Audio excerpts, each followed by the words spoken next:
Lux presents Hollywood.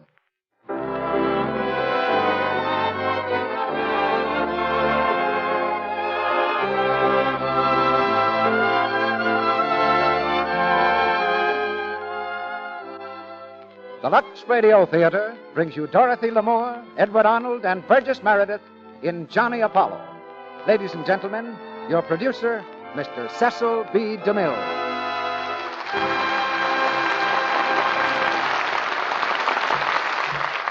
Greetings from Hollywood, ladies and gentlemen. Between some fathers and sons, there's a deep-rooted confidence that no calamity can destroy. An iron bond of pride and love that no power on earth can break. And to all such men and their boys, we dedicate this drama of Johnny Apollo, the story of a father and son whose world went smash when they lost faith in each other, and of a girl who helped them pick up the pieces. 20th Century Fox made the picture, and we've rounded up Edward Arnold, Dorothy Lamour, and Burgess Meredith to make this radio production one to remember. This is Burgess Meredith's first week in the Lux Radio Theater, but then this is probably the only theater he's never been in before. He was a favorite with stage audiences everywhere before the cameras coaxed him out to Hollywood. In Johnny Apollo, you'll hear Burgess Meredith as the son. And the father is just the kind of part that's made to order for Edward Arnold, because it calls for that rare mixture of driving power and human kindness that he actually has. It's the same part he played on the screen. And we also have Dorothy Lamour in the same part she played in the picture. A part, incidentally, that has nothing to do with the sarong. It's a girl called Lucky, and getting Dorothy is a lucky break for us. Dorothy, you know, started her career by winning a beauty contest in her native New Orleans, and she's been a credit to the judges ever since. I do a good deal of beauty contest judging myself, kind of a mail-order business, picking the winners from photographs submitted by schools and colleges. Quite a delightful pastime. So I know American girls are getting better looking every year. And in that, Lux Toilet Soap plays an important part. The pleasant assignment of helping to keep lovely so many beautiful complexions. Naturally, the more women who use Lux Toilet Soap, the more it pleases us, and the more it pleases them. And I believe Johnny Apollo will please you, too. The curtain goes up now on the first act, starring Burgess Meredith as Dick Cain, Jr., Dorothy Lamour as Lucky Barry, and Edward Arnold as Richard Cain, Sr.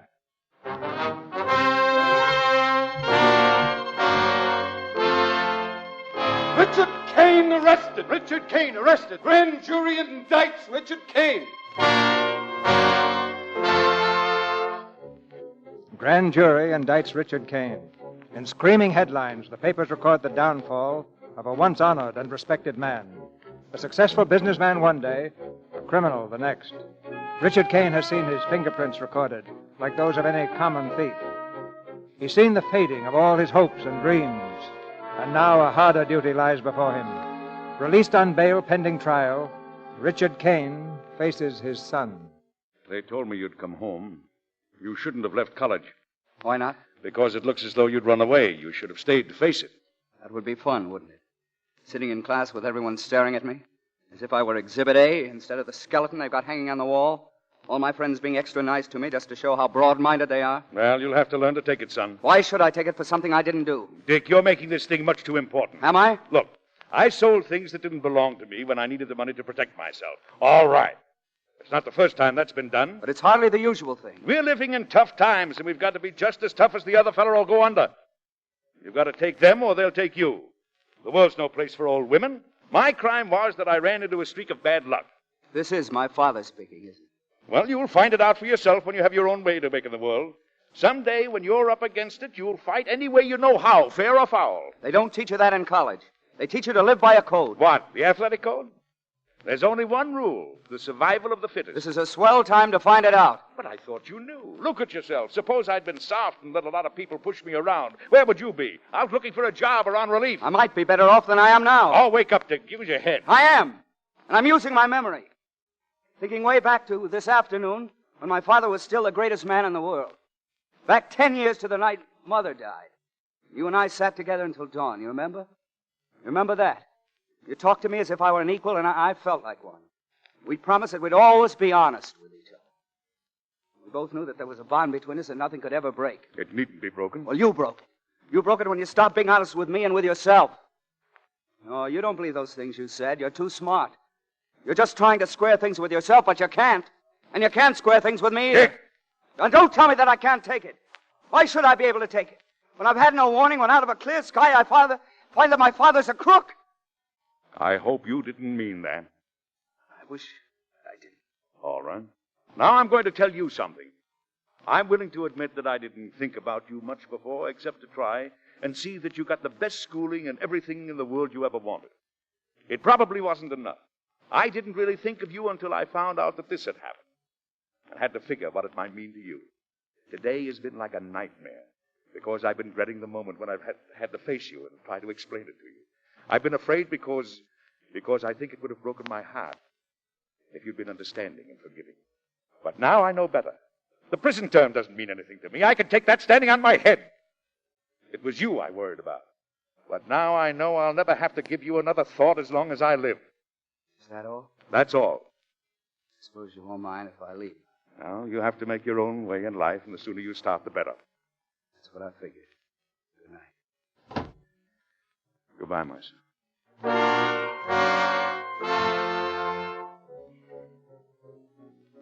It's very disheartening for me to pronounce sentence on a man of your position and background. Your crime is the more serious in that you misuse your high place in our society to betray a sacred trust.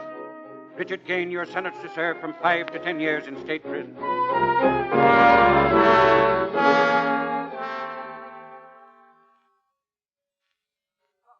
Wait. Oh, hello, Dick.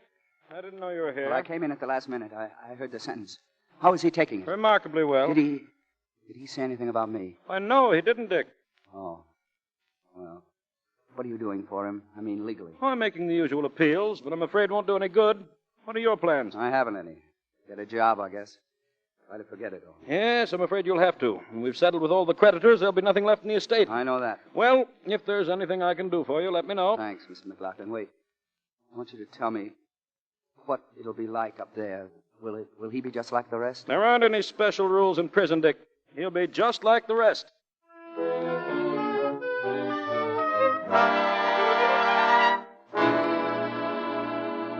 Stay in line there, men. We're all equal in this place. Now, who's next? I guess I am. Name, please. Richard Cain, Former occupation? businessman. Oh. I used to be one myself. Before I made a mistake. Oh, you mean you're a prisoner, too? I'm a trustee. My duties are a little different now. Well, Cain, I'm afraid there's no executive's office in here. Can you do anything else? Well, I started in business as a boilermaker. Would you like to start over again? Yeah, that's not a bad idea. Richard Cain, number 47193, Iron Workshop. You can report there after lunch. Thanks. Thanks very much.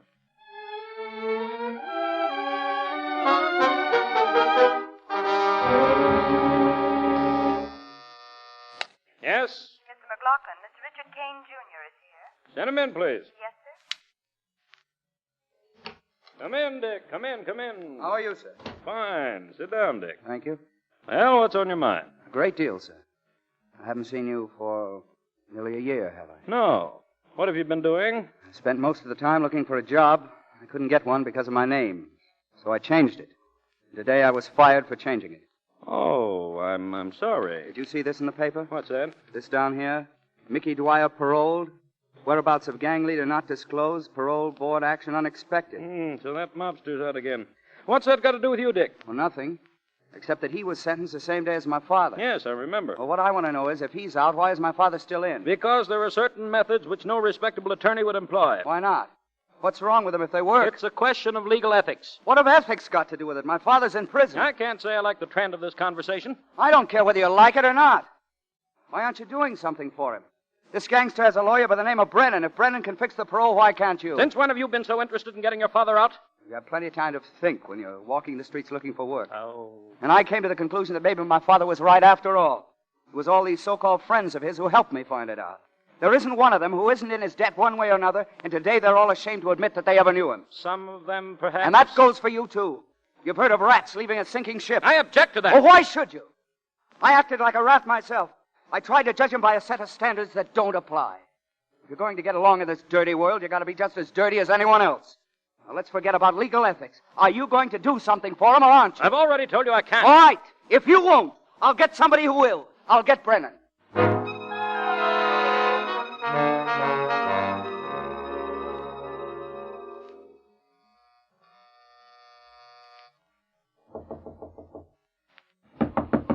Save your knuckles, mister. Brennan isn't home. Oh, I'm sorry. I didn't see you. I'm waiting for him myself. Have a seat. These stairs are hard on the pants, but it's easier on the feet. Thanks. Have you any idea where Brennan is? He's in night court. He likes to pick up cases in night court. Says that people that get arrested at night are more natural. Well, I thought seeing these milk bottles here outside the door that he might be away. He drinks that milk with scotch. When he can get the scotch. You know, I thought he had a pretty good business. He did until the Mick went up. Took all his time and money to try and get the Mick parole. A Mick? Oh, is that Mickey Dwyer? Yeah. You know him?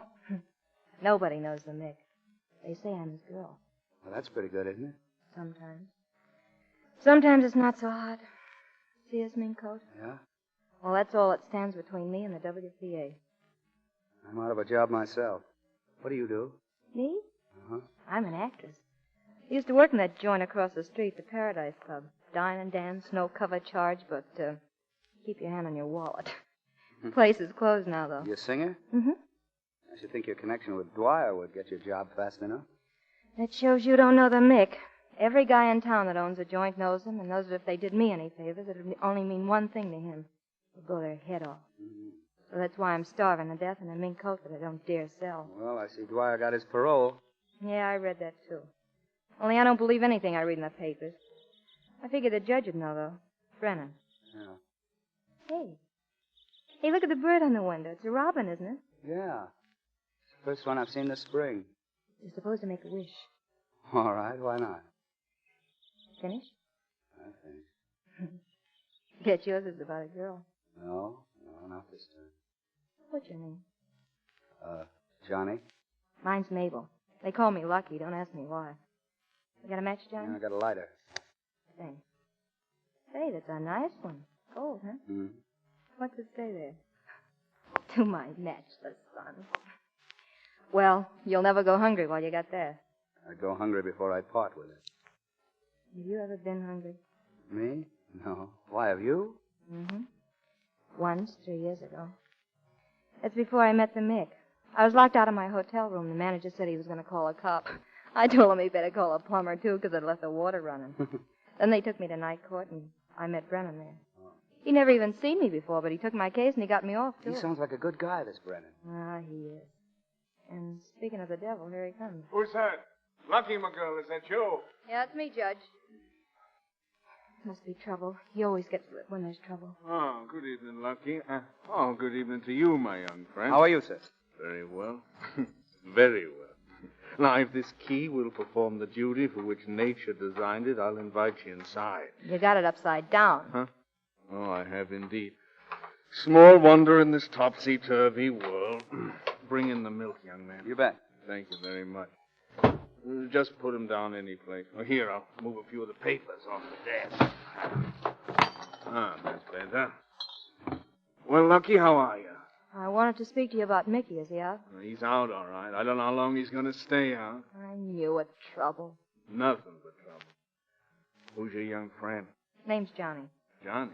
Johnny what? Even the humblest of us can afford a patronymic. Well, young man, what's your last name? My name? Apollo. Johnny Apollo. Apollo. Non semper argumented Apollo. Talk English. Where's the Mick? I've been looking for him everywhere. Did you think you were going to find him in a bottle? You ought to know where to find him. Well, I can try. Well, try, and if your search is rewarded, bring him back here. Who's your young friend? Told you once. What's he want? I don't know. I found him out in the hall. So long, Johnny. So long, and thanks. What for? The judge won't be much help to anybody now. Well, Mr. Apollo, what's on your mind? A drink? No, thanks. Oh. I came to you for legal advice, Mr. Brennan. Oh, in trouble? No, not exactly, but I have a friend who is. He's in state prison. I'd like to have you try to get him a new trial or arrange a parole or something. Oh, I see. You don't mind if I lie down on this couch, do you? What's the rap? Embezzlement. Oh, very difficult to get a new trial on embezzlement. When you embezzle money, you sign a lot of papers and you convict yourself. I hadn't thought of that. If you want to know anything about plain and fancy crime, you just ask me. What about a parole? Well, money. You need money. Well, I've got $65. You got what? I got $65. Young man, go away and don't bother us. We are not amused. Now, look, I can Put get... your $65 in your sock and ask a policeman to escort you home. Troubled world, toil and trouble. Go away, scat. What's the matter? Shh, I'm talking to my elephants. Don't move and they won't bite you. Well, Mr. Brennan. Mr. Brennan.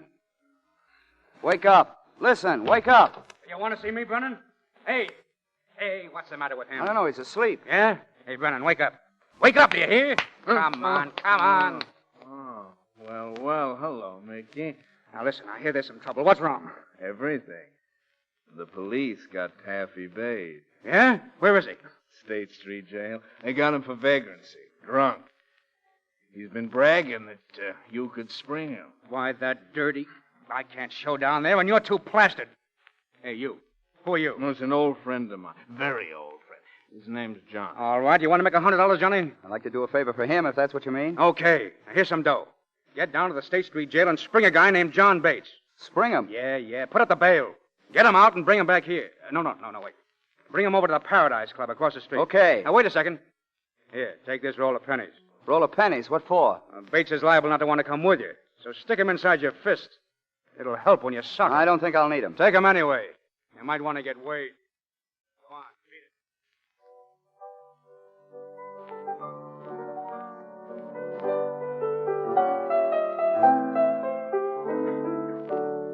it. My heart is riding high.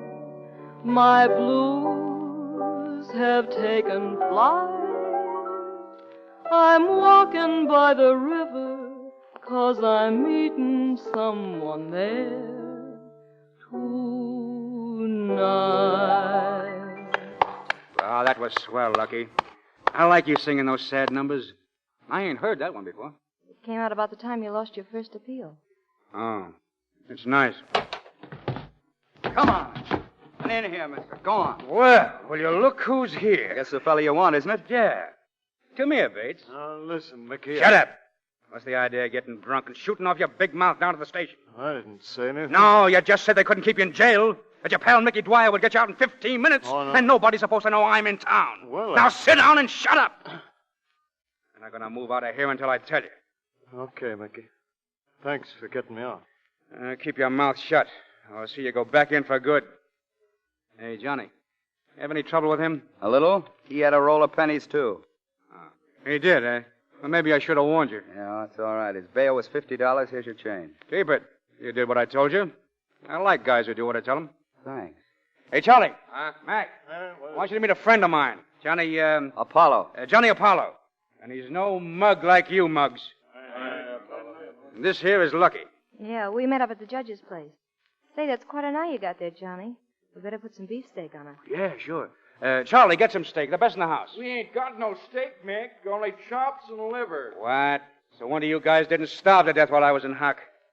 Come on in the kitchen with me, Johnny. Be right back, Lucky. Okay. Now, sit down over there, kid. I'll see what's in the icebox. When I was a kid, I blew one of these things open. I thought it was a safe. Stick your eye up here. Thanks. It's over a year since I've been in this place. Brings back a lot of memories. You see those marks there where they got the fresh plaster? Yeah? Those are bullet holes. That happened when I got shot. You got shot? Yeah, before they arrested me. Here, feel back here, on my neck. Yeah? You know what that lump is? No. Slug from a .38. Here's another one. I got 6 in me. Don't they bother you? Once in a while when it rains. Someday I'm going up to state prison to have them taken out. It's a nice, cheerful place for an operation.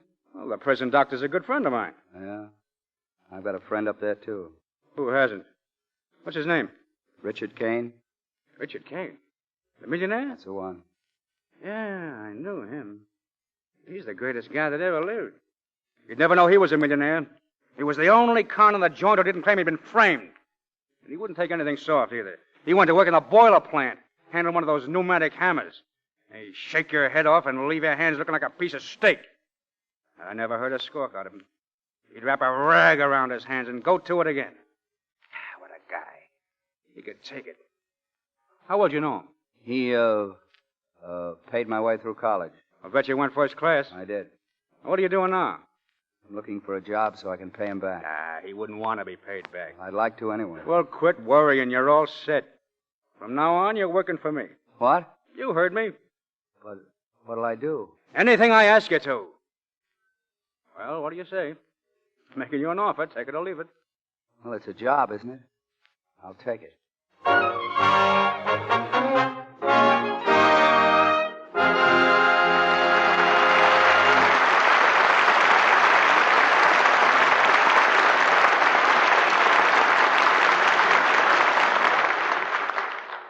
After a brief intermission, Mr. DeMille and our stars, Burgess Meredith, Edward Arnold, and Dorothy Lamour, will present Act Two of Johnny Apollo.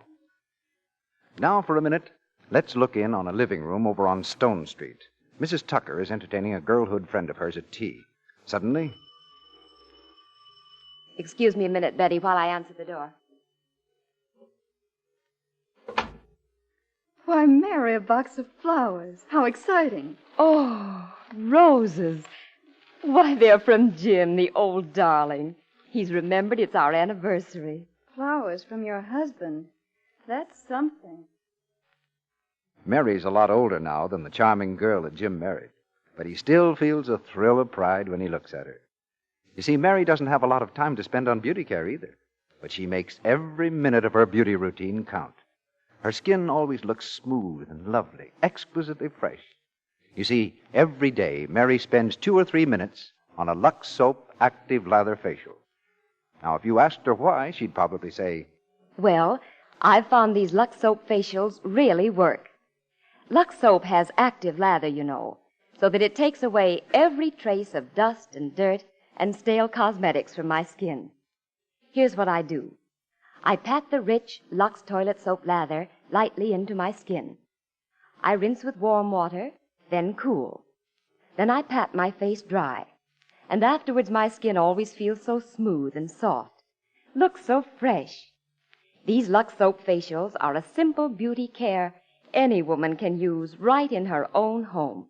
Yes, any woman, right in her own home, can take active lather facials with Lux toilet soap, just as famous screen stars do. Claudette Colbert, Paulette Goddard, Olivia de Havilland. Well, name your own star, and chances are she uses Lux toilet soap. For 9 out of 10 of these famous beauties depend on its gentle, creamy lather to help in the job of keeping skin soft, smooth, and lovely. Why don't you try these beauty facials with Lux soap for 30 days? I know you'll be delighted with the gentle, protecting care they give your skin. Get 3 cakes of Lux toilet soap tomorrow. And now, our producer, Mr. DeMille. Act Two of Johnny Apollo, starring Edward Arnold as Richard Cain Sr., Dorothy Lamour as Lucky, and Burgess Meredith as Dick Cain Jr., now known as Johnny Apollo.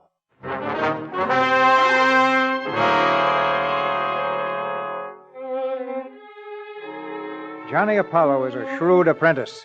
In the hands of Mickey Dwyer, he quickly learns the hard and bitter rules of the underworld.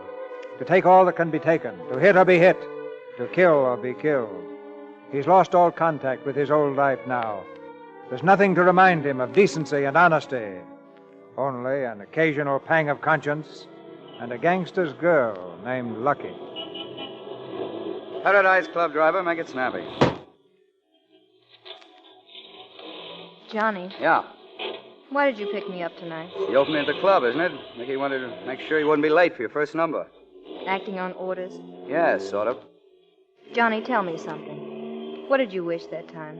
What time? Remember that robin we saw? Oh, yeah. Why? What did you wish? I don't mind telling. I wish that Mickey would get out of jail. That was the thing I wanted most then. What did you wish? Can I guess? You wish that friend of yours was out. That rich guy. What do you know about that? Well, Mickey told me about you and him. Oh, I see. Yeah, that's what I wanted. I guess that's what I still want most of all. Is that why you're playing around with Mickey? Listen, Johnny, I don't know how much you want it, but don't pay too much for it. Sounds like a sermon. I guess it is. I feel sort of responsible for you. Why? Because until you knocked on Brennan's door that night, you'd never done anything in your life that wasn't on the level. Oh, now listen. You fooled Mickey, but you can't fool me. You ought to know what you're getting into. I can take care of myself. Yeah, a lot of people think they can. They wind up with the state taking care of them. Not if they're smart. Some people get too smart. Johnny, up to now, you're not over your head. You've done a couple of things that wouldn't be considered polite in Sunday school, but it's not too late to move out. Why don't you? Because I like it where I am and I'm staying. All right. I don't want to butt in. Well, you haven't, but if you think you can tell me... Oh, let's cut it out. I hate arguments. All right. I didn't know we had one. Felt like one. Well... Let's make up. You can kiss me if you want. What? You can kiss me if you want. What's the matter? You afraid Mickey wouldn't like it? No. I'm afraid I would.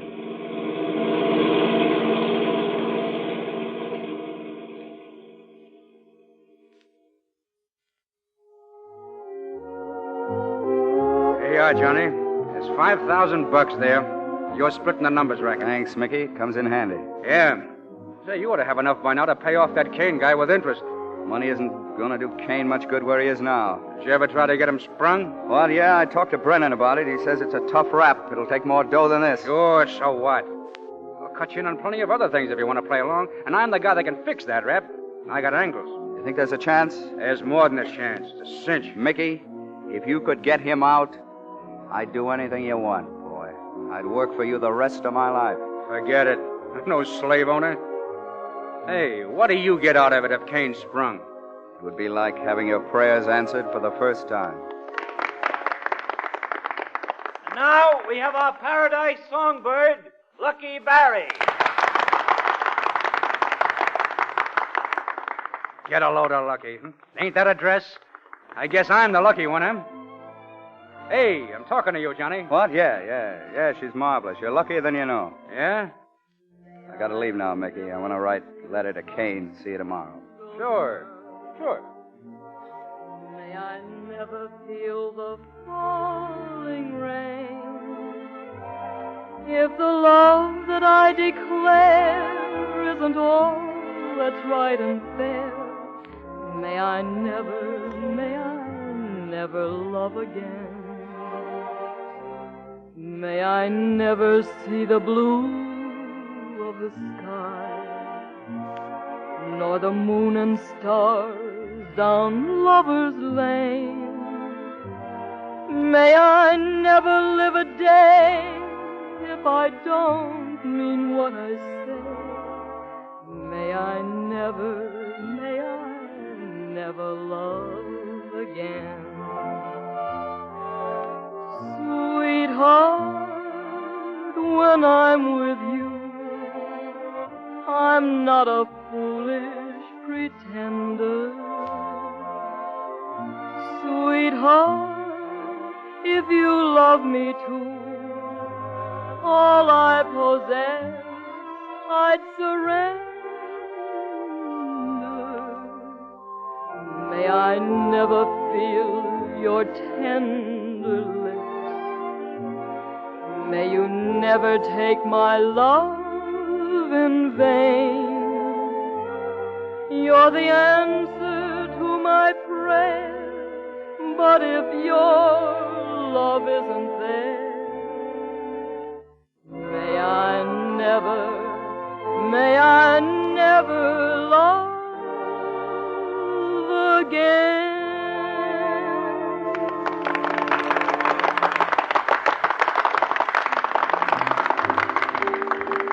That was swell, Lucky. Here, sit down. I thought I saw Johnny here. Did he leave? Yeah. You certainly do a lot of worrying about him. What goes between you two, anyway? What would you like? Nothing at all. Well, that's what goes. Nothing at all.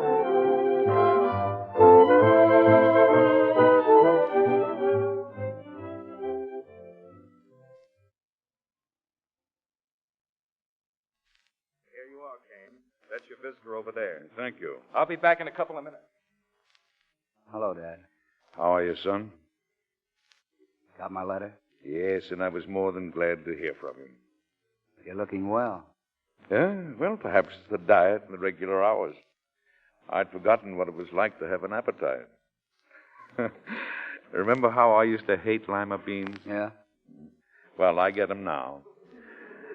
After a hard day's work, they taste like caviar. Yeah. Being in prison has its compensations. What have they got you doing now? I'm in the boiler plant. Now that I've got me some calluses, they tell me I'm in line to be promoted. Shop foreman. I always knew that you'd make good. Well, tell me about yourself.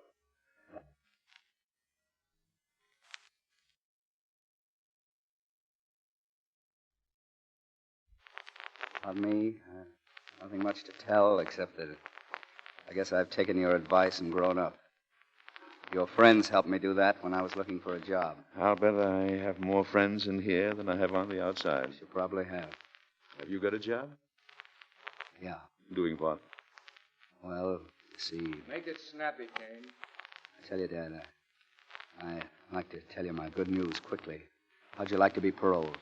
Parole? Yeah. Well, McLaughlin told me I'm not eligible This yet. isn't McLaughlin. I've been working on it with some other friends of yours. Is there really a chance? A good one. If it comes off, you'll be out of here in a few weeks. Oh, you're not joking. No. I can take this place when I know I've got to stay, but the hope of getting out... Don't worry. Now, it's practically all set. Sorry, Cain. I'll have to break it up. All right. Goodbye, Dick. Goodbye. Remember, it's okay.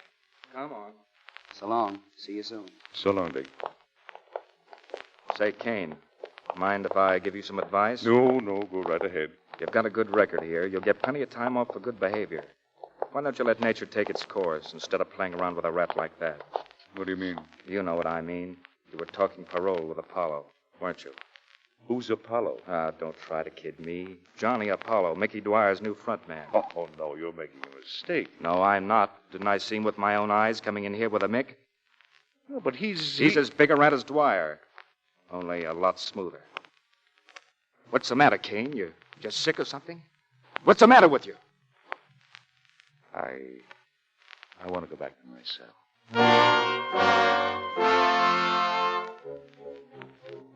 But I was here just a week ago. I saw him then. Why can't I see him now? I won't see you today. That's all I know. Now listen, don't you give me that. I want to see Richard Cain. I'm his son. I told him that. Richard Cain says he has no son.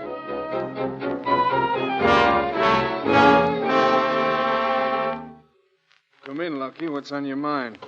Judge, I'm looking for Johnny. Did you see him? Not since early this afternoon. Did you try his hotel? Yeah. He was supposed to take me to dinner tonight, and he hasn't showed up yet. We were going to celebrate. Oh, I'm afraid Johnny doesn't feel much like celebrating, Lucky. He didn't have much to say, but I gathered that his stunt up at the prison fell through. He didn't say where he'd be, did he? No, but I've got a hunch. What is it? He bought a boat a couple of weeks ago. He was going to take Cain off on a cruise somewhere right after he sprung him.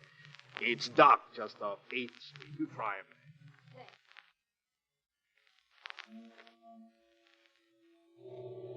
Johnny? Johnny, is that you? Who is it? It's me, Lucky. Can I come down there on the boat? You want to? If I slip, I'll probably drown if I don't break my neck.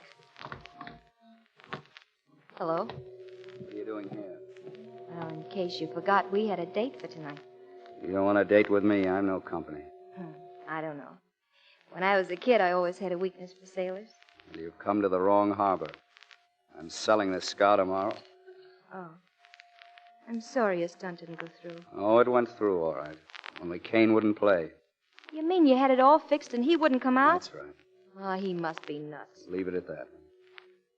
Johnny, what's this fella Cain to you? Just a guy that prefers prison to me. But if you... I don't want to talk about it. All right, Johnny. Say, this boat is sort of wet. I didn't ask you to come. I'm sorry. Yeah, I'm sorry. Come on below. I'll fix us a drink. Now, it's more like it is in magazines when a girl gets invited on a yacht. Sit down. Make yourself comfortable. Say, you've got everything here, haven't you? Except a radio. You know, I was reading a story about a girl that got trapped on a yacht by a clubman, so she sent out an SOS on the radio. Well, her boyfriend happened to work for the Coast Guard, and he got there just in time to save her. All on account of the radio. You got a boyfriend on the Coast Guard? No. That's good enough for me. Come here. Why did you do that? I practically asked you to kiss me once, and you weren't having it. I don't know. I did it because I don't know. You have to have a reason for everything you do. Sometimes it's better not to have it. Johnny, what are you going to do now? You going to quit, Mickey? No, not for a while, anyway. You know, Mickey can teach me a lot of things that I want to know. And then, well, I figure I've got a future of my own. And when I say my own, I don't mean that there mightn't be enough for two. Got a match? Yeah. Oh, I forgot you use a lighter, don't you? You know, I noticed something else about that lighter one night. It's got initials on it. They're not J.A. That's right. In case you're wondering, those initials belong to a guy that I used to know. A dumb kid who thought that he had a father, soft life, money, self-respect, all the other things that dopes think are worth having. Well, I don't envy him. I've got a lot more than he has. What, for instance? I've got that future I was talking about, with no strings on it. I've got you. Pretty sure, aren't you, Johnny? Am I right? Well. I guess so. I guess anything you say to me is right. Crime wave sweeps city. Citizens Committee demands investigation. Reform Party moves to end vice. Crime wave expose. Mickey Dwyer arrested. Mickey Dwyer arrested. Well, that's too bad. Have a drink, Lucky? Lay off, Judge, please. Why? This is serious. You got work to do. Oh, the Mick's been in spots like this before. He'll be out on bail tomorrow. Yeah, I'm not worried about the Mick. Well, he who dances with the devil must pay someone. I forget who. What do you mean by that? I mean that Johnny's name is on a lot of checks and they weren't made onto the community chest. Since when is giving money a crime? Since the new grand jury's been sworn in. Judge, what'll happen to Johnny if they send him up? Oh, he'll probably do about 5 years and acquire a taste for hardtack and chicory. I don't mean that. I mean, what'll it do inside of him? I'm afraid to guess. He didn't know what he was doing. The poor guy's half crazy. He's been hurt and he's sick. Why should he be punished for that? Of all things, not to be born in this world is the best. If I could get my hands on the guy who first called me lucky. Oh, no, it's all right for me to talk like that, but not for you. You're young and beautiful. And you're in love. Who says I'm in love? You do. Every time you open your mouth. Judge, we gotta find some way to help him. We've got to. No, we can't help him. Only one man can. The man who hurt him. His father. His father? Richard Cain. Is there anything you don't know? I could figure that one out even when I was drunk. Cain becomes eligible for parole very soon. It shouldn't be very difficult to get them together. How can we get them together if he's paroled and Johnny goes up? Maybe Johnny doesn't go out. You think you can fix it? I think so. Oh, Judge, if you could. If you only could. All right. Clear out of here. I'm going to be busy. Sure. Night. I'll be around in the morning. Oh, Lucky. Yeah. Lucky, about Johnny. You're not getting into anything you might be sorry for, are you? I just want to see him out of this racket with a chance to be decent again. No. You don't have to worry about me. I'm old enough to know when I'm not playing in my own league. Good night, Judge.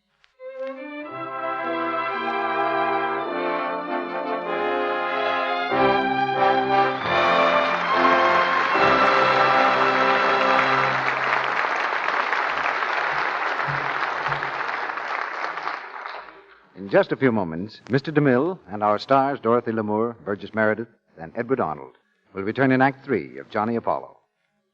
Why, here's my young friend Sally. Say, Sally, that book you have there is almost as big as you are. It's an atlas, Mr. Ruick. And now that you've brought up the question, just where would you locate Penang, Madagascar, Zanzibar, the Comores Now, wait a minute. Islands? Hold on there, Sally. Hold on. I said goodbye to geography in the 8th grade. I thought I did too, Mr. Ruick. But Lux Toilet Soap has certainly revived my interest in faraway places. Honestly, I never knew it took all that traveling to make the perfume they put in Lux Soap. Oh, that's what's on your mind. Why, sure. They do gather things from all over the world for the Lux Soap perfume.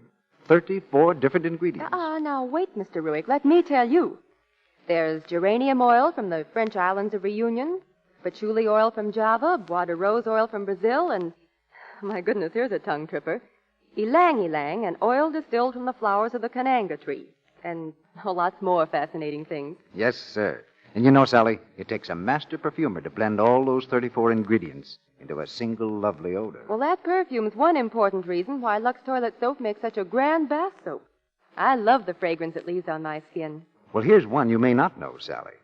Lots of smart women have written in to tell us that they use Lux Toilet Soap as a sachet. They just slip a few cakes in with their lingerie and handkerchiefs. They say it's an easy, inexpensive way to perfume their nice things. Why, I've known that for ages, Mr. Ruick. Why do you think I buy Lux Toilet Soap half a dozen cakes at a time?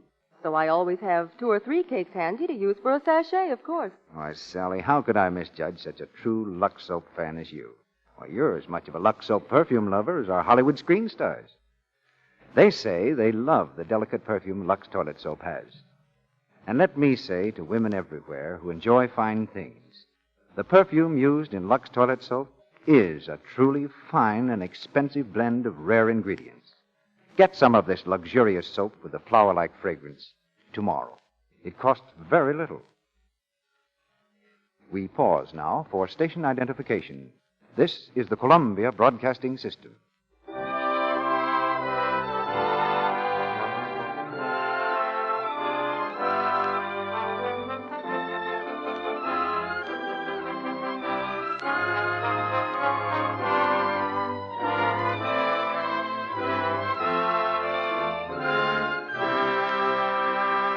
Curtain rises on the third act of Johnny Apollo.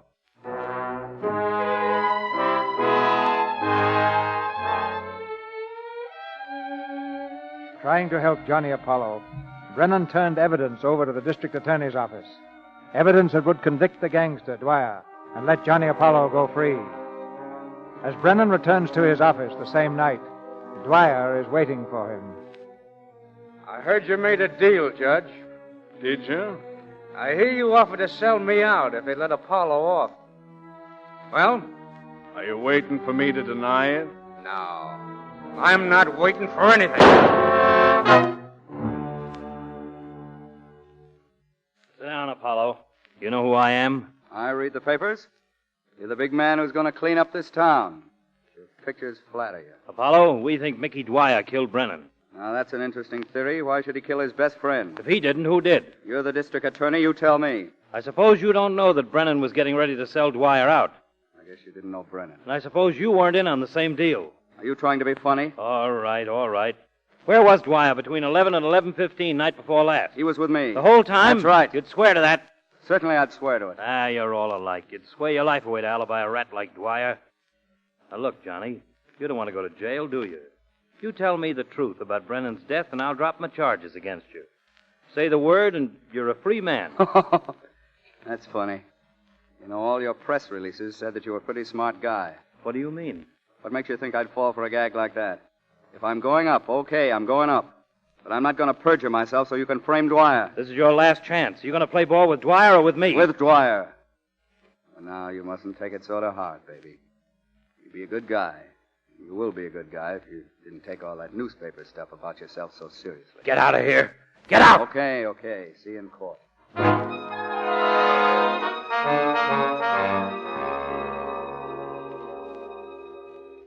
here's the map of the whole prison. You getting this, Harry? Sure. All right. Now, Johnny figures this is our best bet, and I think he's right. You see this hot air vent? Yeah? Well, it goes from the library to the main pipe that passes through the laundry. And the laundry's outside the walls. Now, that's where you'll be waiting with the truck. Get it? Okay, sure. Hello? Playing games? Oh. Map of the prison. You must figure they got your coal, Mickey. They have. They'll probably send me up for life. But as for staying up, that's different. Well, if you ask me, you won't need to arrange no break. You'll beat this rap I easy. asked you, I'd spend the rest of my life making little ones out of big ones. It's the first time I ever heard of a guy arranging a break before he's convicted. It has to be a first time for everything. Mickey!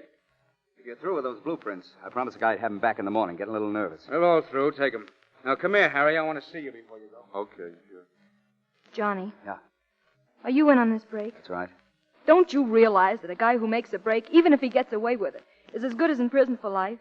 He's always hiding and always waiting for them to catch up with him. It's not worth it, Johnny. You'll only get a short sentence if they send you up at all. With good behavior, you'll be out in 2 years. Then you'll be in the clear.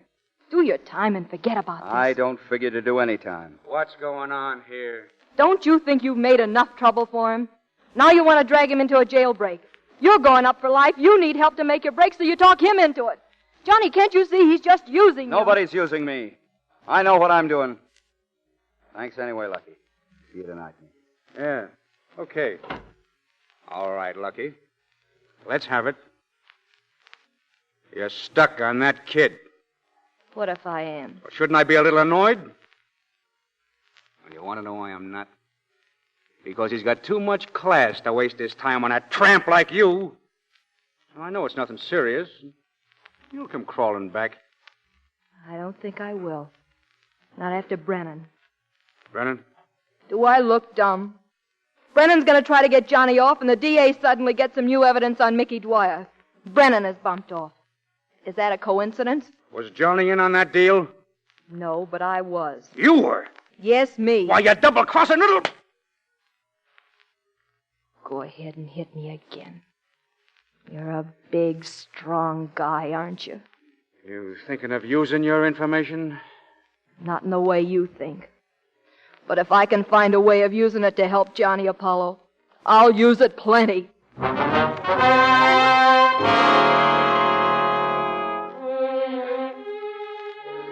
Dwyer and Apollo sentenced. Gang chief gets total of 25 years. Johnny Apollo, 5 to 10. 5 to 10 years.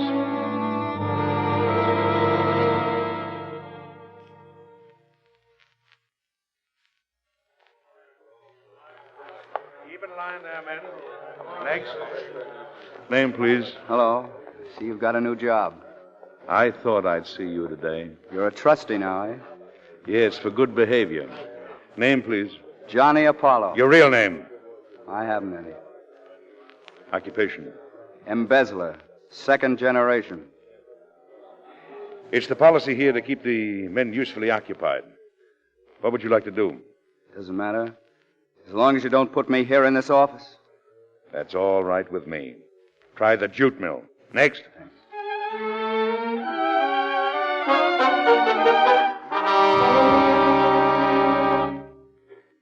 Here's your man, Miss Barry. Only 5 minutes? Thank you. Mr. Cain? Yes. I don't think I've had the pleasure. I'm Lucky Barry, friend of Johnny Apollo's. I'm not interested in any of his friends. Save that for Mickey Dwyer. When I say friend, I mean... I know his real name, Mr. Cain. Do you? He seems to have forgotten it. That's your fault. Mine? He didn't forget it. He put his soul in hock to get you out of here. That's why he got in with Dwyer. Are you asking me to believe that? I'm not asking you to believe anything. But I happened to be there when he came down to see a lawyer that he thought could swing a parole for you. So he met the Mick and he got in deeper. All the time he never had a wrong thought in his head. He was only thinking about you. What kind of a father do you call yourself anyway? All this is pretty hard to swallow. If you really loved him, you'd swallow it, all right. Yeah. Perhaps I can make this easier for you if I tell you he means more to me than anything in the world. That's all I wanted to know. Listen, is this place wired? Well, there aren't very many secrets in prison, but this is as safe a place as any. Well, this isn't my secret, so keep it to yourself. There's going to be a jailbreak tonight, and he's in it. They're going out through the prison library at 6 o'clock. A break? That's right. He wouldn't be in it if he wasn't off his nut. You gotta stop him. He's going to make the break with Mickey Dwyer. How deep is he in with Dwyer? Plenty. He figures the Mick is his best friend because he never turned him down. What he doesn't know is that he had other friends. Brennan was one. The lawyer? He was killed by Mickey Dwyer because he was trying to help Johnny. Tell him that. Because it's the truth. No, he wouldn't believe me. Make him believe you. Act like you're his father for once. 6 o'clock. There isn't much time. There's time enough to stop him. You've got to. Miss Barry, before I do this, there's something I have a right to know. Why did you come here? Because I think I love him even more than you do. I see. If he gets away with this break, he'll have to go into hiding, and I'll have him because I'll be willing to go and hide with him. If you stop him, you'll have him. I'll never see him again. So I'm telling you to stop him. Does that answer your question? Yes. But there's no reason why you shouldn't see him again. I'm leaving town. Where? As far as $20 and a mink coat will take me. So long, Mr. King. Good luck with Johnny. Thank you.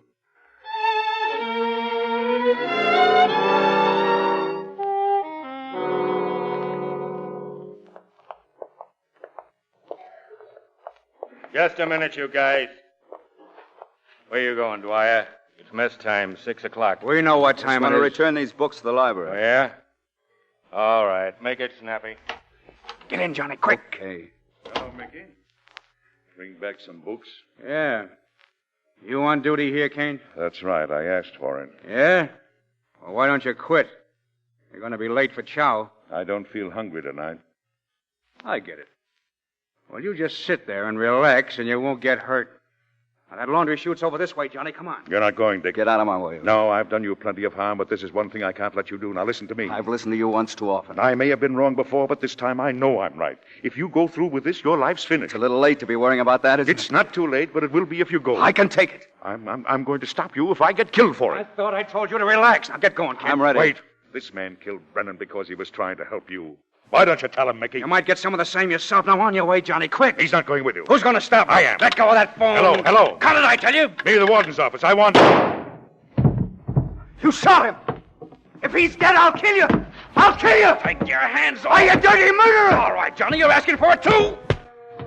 Mickey, come on, quick. Okay, Harry. Oh, wait a minute. I'm leaving my gun for Johnny. Let him take the rap, that double-crossing. Here we are, Mickey. Mickey, come on. Now, try and make me. Ow! I got him. I got Mickey Dwyer. Dad? Oh, forgive me.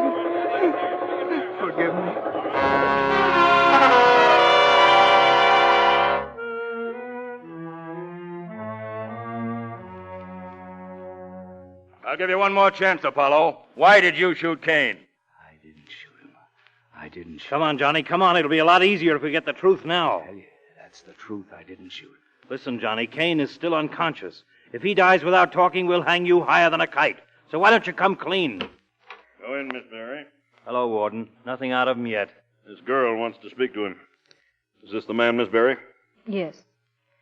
Johnny, I heard what happened. They say that I shot him. He's dying. You didn't shoot him. I know that. Johnny, tell them who you are. Your real name. Richard Cain, Jr. What's that? He's my father. Well, why didn't you tell us? I tried to tell you. You wouldn't listen. Hello, get me in the infirmary, Dr. Brown. If you're Cain's son, why did you shoot him? I told you I didn't shoot him. I didn't. Hello, Doctor. Is Cain still unconscious? Well, I've got to see him.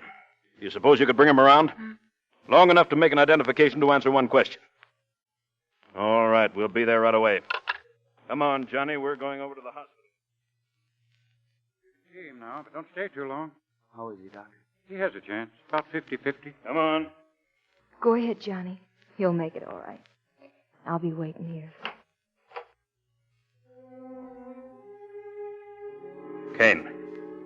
Cain, do you hear me? Yes. Listen, Cain. Who shot you? Who was it? Mickey Dwyer. You're sure of that? Yes. Cain, try to open your eyes. Look at this man. Who is he, do you know? Dad. Who is he, Cain? Do you know him? Yes, I know him. He's my son. Dad.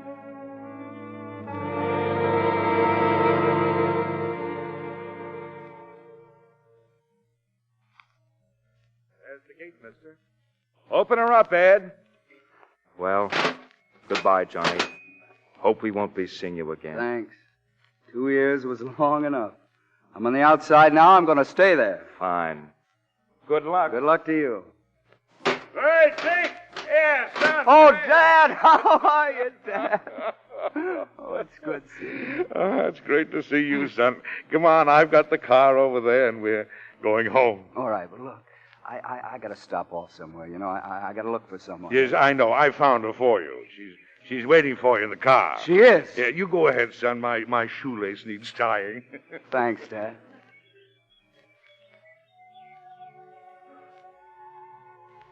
Hello, Lucky. Hello? I was afraid that you'd run out on me. I couldn't do that. I tried, but I couldn't. Don't you ever try again. You hear me? Remember that robin? I saw one this morning. I made a wish. I did, too. And this time, it was about a girl.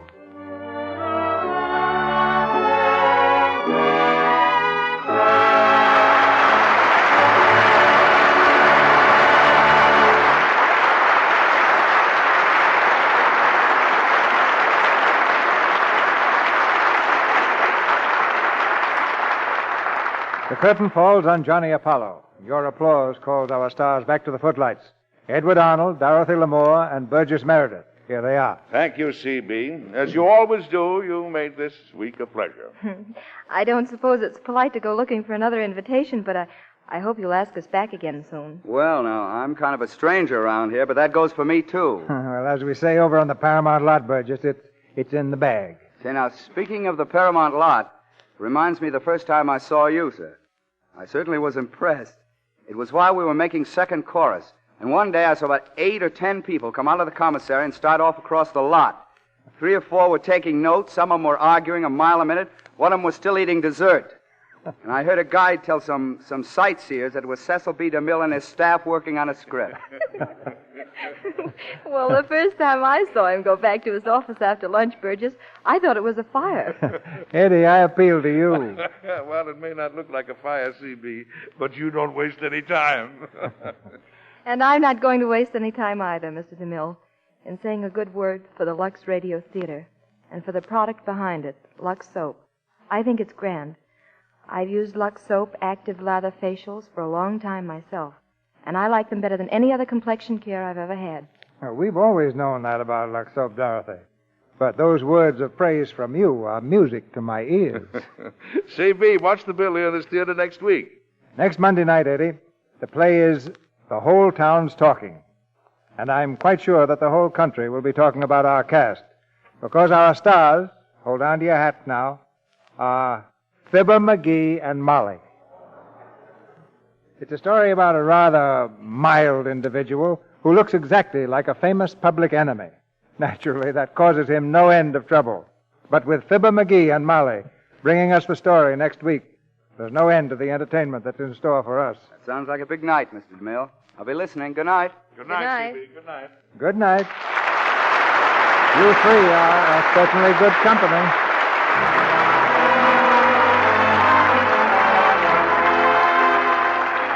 Our sponsors, the makers of Lux Toilet Soap, join me in inviting you to be with us again next Monday night when the Lux Radio Theater presents Fibber McGee and Molly in The Whole Town's Talking. This is Cecil B. DeMille saying good night to you from Hollywood.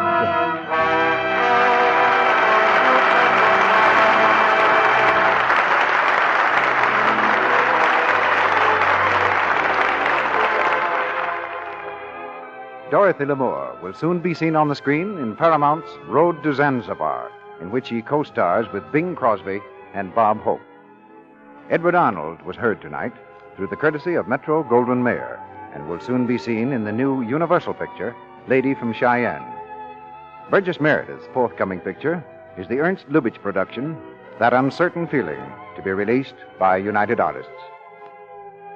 Heard in tonight's play were Warren Ash as Mickey Dwyer, Hans Conried as Brennan, Lou Merrill as McLaughlin, Earl Ross as prison trustee, Arthur Q. Bryan as district attorney, Richard Beach and Charles Seal as prison guards, Griff Barnett as judge, Edwin Max as Harry, Ted Bliss as Bates, and Janet Waldo as secretary.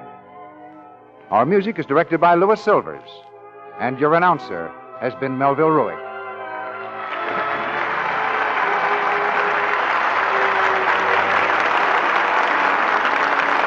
This is the Columbia Broadcasting System.